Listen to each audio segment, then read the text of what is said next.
You're breathtaking. Hey, bro, watch your jet. Watch your jet, bro. Watch your jet. Hi, hello, and welcome to the G Spot podcast, where the G does not stand for Griffenberg, but rather it stands for uh, the last class in human society, gamers. All right, so a lot has happened in the last, I don't know, 10 days or so since I've last recorded the last episode, which I believe was episode 3, and we're going to talk about it. So, sipping on some coffee, and let's get into it. Well, first things first, we got to talk about the Game Awards, and we got to talk about what the fuck happened with the with the kid. That super random moment. It was very weird. Like uh, at first, for the people who were seeing it live, they couldn't tell if it was a bit or what the fuck is going on. And for those who don't know, this kid he they announced that Elden Ring won Game of the Year deservingly, and then the team behind uh, Elden Ring, who were there to receive the award, they were going to stage, and he sort of like sneaked between them, and he got on stage with them, and that's the best part. Like he waited for his turn. He didn't do any goofy shit, to reveal like he's not one of them. Even they, you can tell, like even like the team of Elden Ring, as they were standing there, they couldn't tell that he wasn't supposed to be there, although like he was like amongst them, among us. All right, so then everyone speaks and whatever, and then he takes the mic and he says, "I'd like to something in the vein of I'd like to nominate this award to my reformed Rabbi Bill Clinton," which is like what was funny to me about that moment is that every time somebody takes the mic and they're talking about like we're very happy to win this award and I'd like to nominate this to my mother, like the staff that worked very hard on this, and the audience would be like, oh yeah, and then they clap, whatever. He took the mic and he said that like the most random fucking thing you can say on a mic, and the people are like, huh, but they still kind of clapped because like I guess every person like assumed that they don't get it, but since it's been said on a mic after receiving an award, then it's like worthy of clapping and stuff like that. And it was just like the right amount of confusing. We're like, what does he mean by that? But like your second nature, like the knee jerk movement, is just a clap, especially that everyone is doing it. But it wasn't like completely off pocket, like I don't know, like like he didn't slap like he didn't go Will Smith on stage where people are like, all right, yep, this is not supposed to happen. He just like hit the right spot. I fucking love that person. I love that kid. It's it wasn't harming, didn't harm anyone. We got a couple good memes out of it, good clip and good laughs, and yeah, that's about it with the kid. So Uh, I didn't have a lot of problems with like the nominations, except for one specific nomination, which is Stray being in the nominees of Game of the Year. That category, it was obvious that it was gonna go either to God of War or Elden Ring, and either choices would have been fine. That would have been either choice would have been the right choice to make because they're equally very good at their own, at their own respect. But I think Elden Ring was a bit more deserving in the sense that it it made sort of like a niche style of video games, which is like the Souls like video games, hit a wider audience. That's one. And I think as like it's sort of like a new IP. the studio is not a stranger to making great video games and video games in general, but uh, Elden Ring in itself is a new IP, whereas God of War is like sort of an established IP, and they already had like God of War one that won the first God of War, which won like a lot of awards and stuff like that. So um, they were not, like it wasn't surprising for God of War, the second one, Ragnarok, to be that good. And I don't know. I just feel like Elden Ring is more deserving because it's like a new IP, and they did a lot of amazing stuff. Like they took the formula of the Souls-like games and they pushed it to a whole another level. And yeah, so but like I said, the problem with that category is that they had Stray, the cat game, in the nominees, and that's just pretty much like insulting to the rest of the video games there. And I don't know. When everyone was reviewing Stray, I felt like I was knocked into a like another universe where what I'm seeing is, or at least what I experienced, was not the reality. I felt like everyone collectively was smoking crack, every reviewer, and I'm just like seeing the result of that, because I couldn't believe like how many people were like praising everything about it. People giving it 10 out of 10s. It's not a bad game per se, but it is nowhere near a 10 out of 10. And just because it's an indie game doesn't mean we can. I understand like the perspective of judging indie games in a way that's less harsher than AAA games, because it's an indie game. The amount of like resources that the studio had, what doesn't qualify to be judged the same way as a AAA game. That I understand, and I didn't even judge it that way because there's a lot of indie games that you can just appreciate how much they've done given what they have. And you can judge them with other perspective, like the freshness of the idea, how well they executed what they attempted to do. And there's a lot of merit to being sort of like the underdog and achieving something that is greater than what like your potential says you can achieve. With Stray, however, when I saw like the first Stray, I was hyped for Stray. Actually, I was like, oh, we can play as a cat. This is a good idea. People like cats. Cats are cute, and it's something that you would like as a gamer to sort of like play around with, play as a cat.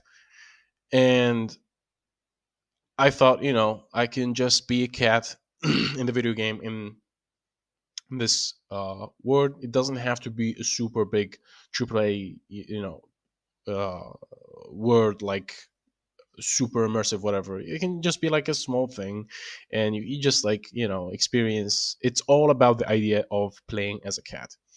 And since it's all about that, then I expected at least the focus would be on like the cat being like the agility of the cat, jumping and platforming and doing all of those things. And the one thing that could destroy the entire game, or the entire concept of the game, which is playing as a cat, is having scripted platforming. That's just horrible. That was like when I wanted, like I saw like the map, and I am the cat now. I am become cat. He I was like, all right, I'm gonna jump over there and over there, and I'm gonna cross over here, and I'm gonna get past this place, or this fence. And then I couldn't do that, and I had to stand next to a certain trash can, so the game can show me the jump button, and I can click that button, and then the cat will jump. and then I would have to face a certain place in a certain way so they can show me, what to click again, and I can do that, and I keep doing that, and that just like destroyed the whole thing for me. Why would you script how a cat moves? Like, the whole idea was supposed to be that I get to play as a cat and I can do whatever the fuck I want as a cat. You just give me like the mechanics, and I would explore the world however I see fit. And so that completely destroyed the game for me. I couldn't give a fuck, about the world or like the story or whatever. I just didn't care. I played for, I don't know, like an hour or so. The puzzles were not even, they weren't like interesting or whatever. The whole game was supposed to be about platforming, and maybe like a mixture between platforming and solving puzzles as a cat, again, while having the full cat abilities and not being limited by go here and click this button and then just walk and then go to this specific place so you can jump over this thing and then jump over this thing and you can continue playing. That completely destroyed it for me. Oh god. Anyways, Stray was not a good game. Let's just put it out there. It was not bad, a lot of people enjoyed it, for like the cuteness merit of the whole thing, but it is nowhere near like it. For me, it's not even the best indie game of the year. But hey, a lot of people are just, it's whatever, man. But like, I think the point, even if it's the best indie game of the year, because a lot of people played it and they kind of liked it or liked it, because not of the gameplay but like the whole concept and stuff like that, maybe, sure, I can accept that. But for it to even be in the best like game of the year nominees, that's just bullshit. That's just insane. So, shout outs to Elden Ring, and congrats to them. Yeah, and they already like announced, From Software announced, their new video game. Fuck, I forget. It's like machines and stuff like that. But it, as far as we like, it's just a cinematic trailer. I hate cinematic trailers because I like seeing gameplay, and I like details about, the game and stuff like that. Cinematic trailers don't do anything for me unless they're accompanied by a gameplay trailer, or they have like a lot of hints or a lot of, what do you call them, indications of what the game is going to be. But to just like shoot like, an amazing fucking sequence, uh, and show it to me as like, hey, this is what the game is going to be like. It's like, well, we know it's not going to be that. So just show me what the fuck it's going to be. I want to see what I'm going to play, not a movie. But anyways, they had a couple of good reveals, and in in um in Game of the Year awards. Uh, uh fuck, DS2 got revealed, the stranding.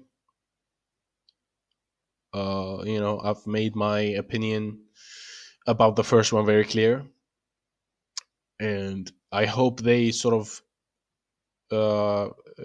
push it a little bit to more like, fun gameplay oriented, and less, micromanagement and stuff like that. With this one, maybe the matters are more pressing, and the sort of like, the deliver sandwiches, that are yada yada, deliver fucking packages is more of like a gameplay mechanic rather than the core gameplay itself. So we'll see.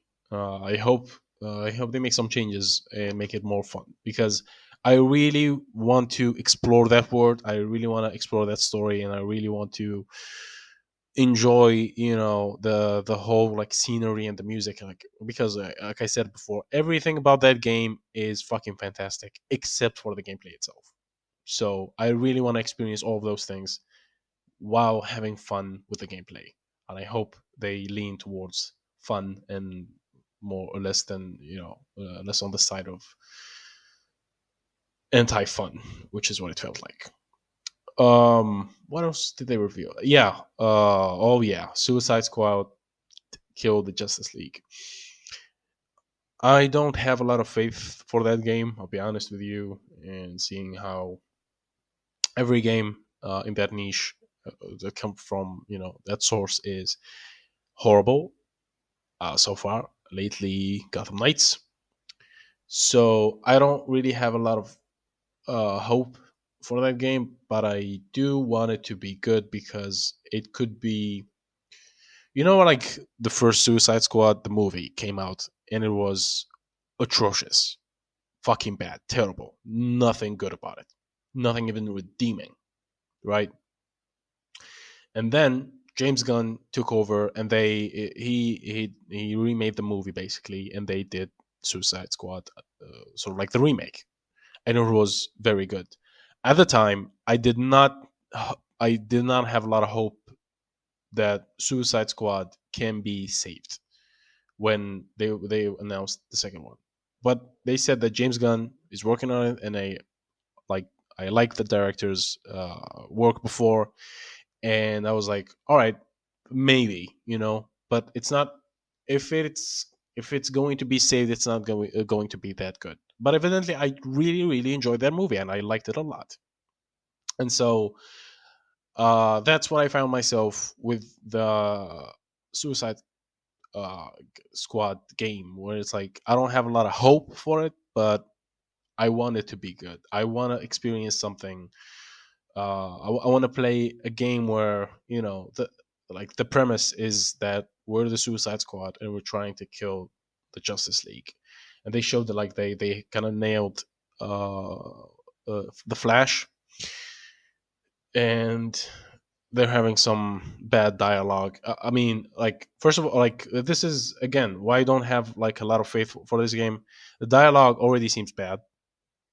They seem to lean too much on we're the jokesters of this cinematic universe. We're like a bunch of wackos, just the local group. They got the Aussie guy who hates the Flash.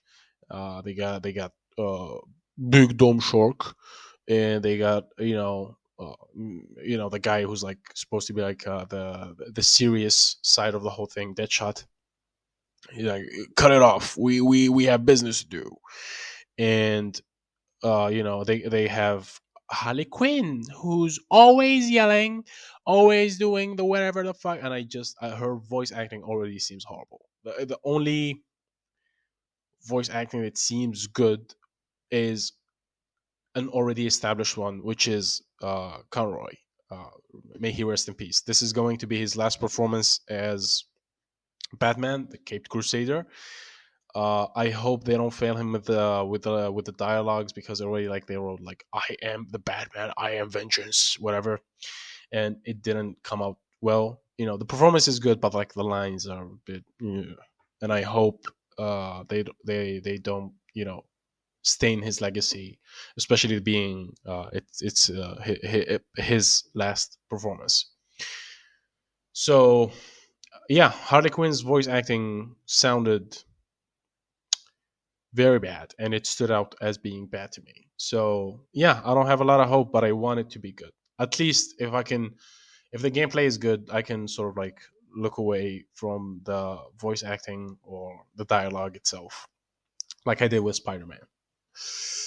They also one of the things I'm actually switching gears. One of the things I'm actually excited about, and I like the reveal, is Star Wars Jedi Survivor, which is like the sequel to The Last Jedi.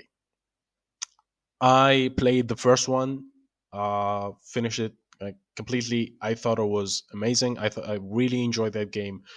They had a lot of good ideas. They implemented them well. It was one of the games that I didn't have a lot of hope for, because EA and Star Wars, every time they go together, it's a whole fuck fest. It's a whole fucking dumpster fire. So I didn't have a lot of hope for it, but they made sure in every ad to be like, "Hey man, like this is a solo game. We don't have any microtransactions, yada yada. Like the microtransactions that we have are like purely cosmetic. They won't affect the gameplay in any way. please do not judge us by the last game that we released, which is Star Wars Battlefront 2. And that's a whole nother that's a whole nother fucking, abortion of a video game. But anyways, Star Wars Last Jedi, the first one, it was very good, and I enjoyed it, beginning to end. And I was looking for a sequel ever since. And then they released like a trailer, how I like them. They kind of mixed between hints of like what the story is going to be like. They showed the graphics in a nice way. They showed a lot of gameplay. They showed a lot of features, and it was concise in like 2 3 minutes. So they don't spoil much, but they give you a lot of hints on what's going on. That's how I like my reviews. So they seem to have a lot of new mechanics. Fighting seems way more improved. You can use to fucking what do you call them, the fuck, the swords, the Star Wars swords. Anyways, the Star Wars swords. Fuck, fuck it, I'm gonna Google it. I can't. Star Wars swords name. A lightsaber. So they had, you can fight with two lightsabers. There's like there are a lot of new mechanics in the trailer, and it seems like you can sort of like tame animals or something like that, and that would be interesting. But yeah, they showed a lot of things, and all of them seemed good, and like they it seems to be shaping to be a very good sequel, like how sequels should be, where it's like we had a very fun core gameplay. We're gonna keep that, and we're gonna take that formula and improve on it, and add new things, and like kind of attach new things to it. So I'm actually very looking forward to that one. I don't think they had uh, a release date, but I'm gonna Google it now. Oh, what the fuck? Yeah, they actually had a release date, and it's March, the 15th of March 2023. I laughed because once I saw EA a couple months back, they announced that they're not going to be revealing video games very early on before releasing them, and they're gonna sort of like limit the time, or compress and shorten the time window between reveals and actually launching the game. So, and I think they're doing that so they don't build a lot of bad rep in between that, because this happened with Battlefield, the last couple of Battlefields, where they sort of like announce a game, and then people are like, "Oh, this is going to be bad," and that opinion sort of keeps building up. And by the time they release the game, it like everyone has conceded, and everyone, like, the notion that everyone agrees on is that the game is bad, and so nobody buys it or whatever. So they're trying sort of like to eliminate that aspect of the whole promoting thing, the whole campaign thing. So they're just gonna announce the game a couple months after they will release the game, and they don't, and this works for them because with Apex, and that's what they're trying to copy now, because Apex, they didn't have like time to build bad rep. It just like they were like out of nowhere, like an Eminem album. They just released that shit, and then it blew up, and it became a whole thing.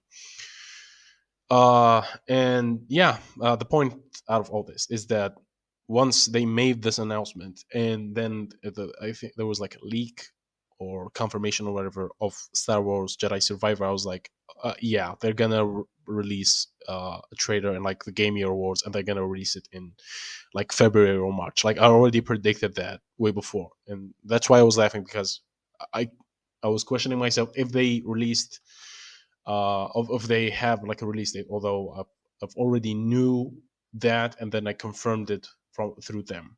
But anyways, more things that I liked in the Game of the Year awards was like the announcement of Judas, which looks like bioshock.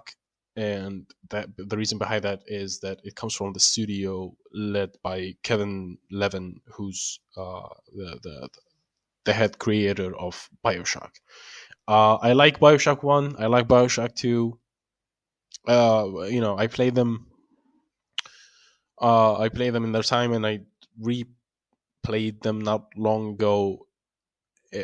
Those games are fantastic. Like uh, Bioshock Two, I don't think. I think like it's in the top 10 of the most atmospheric games of all time. Like it's amazing how much it sucks you in the gameplay, although it's like an old game or whatever. But even if you install it now and you start playing now in the year of our Lord 2022, you will be sucked into the game because the atmosphere is just that fantastic. Like I said, I love the first one, I love the second one. The third one I liked. It wasn't bad, but it wasn't as good as the first or the second. That's Yeah. So yeah, I'm excited about this Judas thing. It looks a lot like Bioshock and System Shock a bit, and I'm looking forward to see what they do with that whole idea, with that whole IP. Another good announcement that I liked was Warhammer 40k, which I think is one of the most underrated games of all time. I love the first one, uh, and I was just seething for a sequel or something. Uh, I don't play any other Warhammer games. I just played the 40k one and I loved it. And now they released the trailer for the second one and it looks fantastic. The gameplay looks very good. The graphics look amazing, and I'm just like super excited about that whole thing. And if you're listening to this and you haven't played the first one, go now. Warhammer 40k, play that shit. It is super fun, super entertaining, and it's gonna have you coom your pants. Uh, Also, what the fuck did I like? Yeah, Cyberpunk 2077, Phantom Liberty. They released the teaser trailer for this, and this is like going to be sort of like a DLC that's gonna add a lot of content, and they got another star to play another character besides Keanu Reeves, and this time they got Idris Elba, who's going to play. I'm bad with names. I already forgot. But yeah, he's going to play a black guy, obviously, because he's black. And we're going to, we're not going to do anything. I am. All right. So before I talk about Cyberpunk or what I'm going to do with Cyberpunk, I just want to make it clear that I didn't hate Cyberpunk when it came out. Uh, Again, it was one of those situations where I felt like everyone was taking a hit of a crack pipe, and I'm not, because like sure it was buggy and it had glitches, problems, stuff like that. For me, here's how it works: if the bug is just funny, if it's not game breaking, if the game doesn't crash go outside to the desktop, and I'm not talking about the PS4 an Xbox release, those have shouldn't have even made it to the shelf. I'm talking about new gen and PC. When it's not like shit like frame drops, freezing, crashing, stuff like that, I'm fine with whatever. You can fix the other bugs later. I don't give a shit because it's funny. When the car is like doing whatever the fuck, and I can get a clip out of it and I can show it to my friends and we can have a laugh. That's funny to me, and I meet it a couple times that's like that glitch, and I have a couple laughs, and then it gets fixed. That's fine with me. I don't give a shit. And when I played Cyberpunk the first time, uh, I had a much weaker PC than I do now, and and so I couldn't play it at like max graphics and stuff like that. But it didn't crash. It had like a consistent 40 FPS, which is the best I could have hoped for with the hardware that I had at the time. And so since it didn't crash, it didn't go, it didn't bring me back to the desktop, and it didn't freeze. Like all the glitches and the bugs that I experienced were like in game, like a car flying away, or like a fucking motorcycle just fucking launching me into the other side of the map, and then I just spawn back, whatever. They were all just funny things that happened, and I had a good laugh, and that was that. So I recognize the existence of these glitches, but as far as like gameplay itself and the world and stuff like that, I thought it was very good. I thought had the game not had these issues, it could have been simply like an 8 out of 10 game. But not what destroyed the game completely is the hype that it had before. Like people anticipated this ungodly fucking game to be, like the thing that's going to push video games by like 10 years into the future. And that kind of hype is what, put the expectations so much higher than what they're going to, than what the game is just actually like. And to be fair, that's also the fault of developers, because they kind of talked about the game as if it's going to be that, and then it wasn't. But if we judge the game, like if we strip it away from the marketing that it had, and we just judge it as the game itself, if you were like somebody who didn't pay attention to video games, and now you're kind of playing video games, and you're like, hey, could you suggest me like an open world game? Like I play GTA and stuff like that, and I like them, and I'm looking for something new. I'm like, all right, yeah, sure, try this game, Cyberpunk. You go and play it, and you're probably gonna give it like a 7 out of 10 or 8 out of 10, because it's just like, in its own capsule, like I said, stripped down from everything around it. It's just a fine, good game. And that's what I thought at the time. But I finished it all, and then the fixes and stuff like that started rolling in, and then I got new hardware for my PC, and now I can play it at max graphics, stuff like that. But I've already played the game, so I don't want to jump back in until they release this Phantom Liberty DLC, because it's gonna add a lot of new content to the game, and they've already fixed a lot of stuff and added stuff like that, stuff after the fact.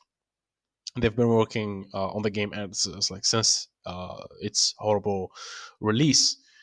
So I'm going to jump back in and replay it again with my new hardware. With it's going to be a complete, not a completely new game, but it's going to be different enough where I can experience it again without feeling like I'm redoing everything the same way. So I'm looking forward to that, and I think DLC should come out like in January or something. They still say 2023 because they don't want to lock themselves into a date.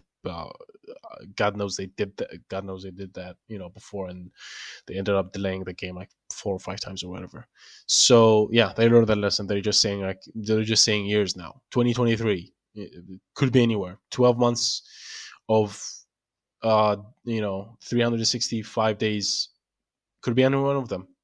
They'll tell you the day before or whatever. So yeah, we'll see what they do with that, and I'll review it again when I play it again. Moving on from the Game Year Awards, the last thing that I want to talk about is FTC. The FTC is actually trying to block the Xbox, Activision Blizzard, Activision Xbox. What the fuck? Microsoft Activision merger, and they're sort of like the FTC is claiming that Microsoft has not provided enough evidence to support the claim that they will not be making the games, the Activision games, exclusives to Microsoft consoles, and so since there is not enough proof for that, they can't really allow the merger to go through, because then it would be sort of like a monopoly thing, and it would be bad for the consumer. And like Sony is like the biggest proponent of this, and they're like, yeah, they're gonna take it, man. Don't let them do that, because if they do, you know, Sony players can kiss, cut goodbye, and other big IPs. But Microsoft also kind of showed initiative in like bringing games that usually were exclusives to Xbox or PS4 to PC and stuff like that. So they're kind of arguing from that side, like, hey, we've been proponents of non-exclusivity for a while, like even before this deal, and so they're each presenting their arguments. And to be fair, like they both have fair arguments, but it is left to the government to see. But as it's stands right now, I don't think the merger is going to go through, because Brazil hasn't approved it yet. And like I said before, Brazil is like an easy win for Activision. They can just pay them a couple bucks and they can take the money and fuck off. But the ones you can't exactly, do that to are probably, well, the FTC maybe. I mean, the whole fucking net neutrality thing happened before. What is that? The FCC? I forget. Anyways, but this is a problem for them, and also the European Union is opening investigation into this thing, and the European Union are way more, how do you say, strict about these things. So it is going to be a tough uphill battle for Microsoft to acquire Activision, now that all the eyes are on this merger, and Sony is like on the other side, just fucking fueling everyone's paranoia about the whole thing. It could be for a good reason. Like we don't, Microsoft isn't exactly the good guys here, and neither is Sony. So they're both big corporations, and they're gonna behave like big corporations, which is like being shitty. Capitalism. What are you gonna do about it? So yeah, we'll see what happens with that, and that's about it for this week's, or this quarter of a month or third of a month, whatever. I keep having problems. Well, I want to record an episode every week, but I keep running into life and trials of men, and so yeah, this is about it. I'll see you in the next one. Goodbye.